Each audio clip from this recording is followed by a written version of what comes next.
Les récoltes de blé 2015 et 2014 sont différentes de par la qualité et la quantité, mais les stratégies de commercialisation des producteurs également. À la veille de la récolte 2014, on constatait que beaucoup de producteurs qui prennent en charge eux-mêmes la commercialisation de leur récolte avaient choisi de s'engager pour des prix fermes. À la suite de la récolte, donc, qui s'est révélée très mauvaise en termes de qualité,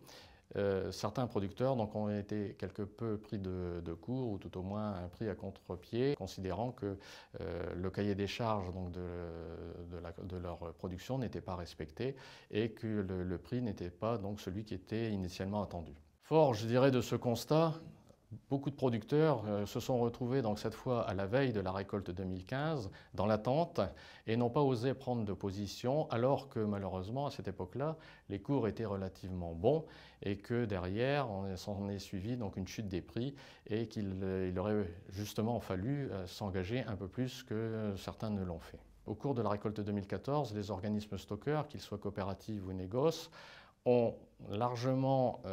contribué, je dirais, à obtenir un prix moyen de campagne relativement bon, dans la mesure où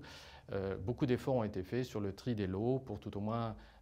segmenter, alloter et répondre aux besoins des différents acheteurs, ce qui globalement a amené donc un prix très correct, compte tenu là encore, je dirais, du déficit de qualité. Donc, retenir de ce constat, c'est que d'une part,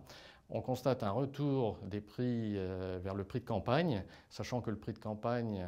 est une délégation donc, du producteur à son organisme stockeur, parce qu'aujourd'hui, les organismes stockeurs ont fait de gros efforts en termes d'offres de services et de prix de vente.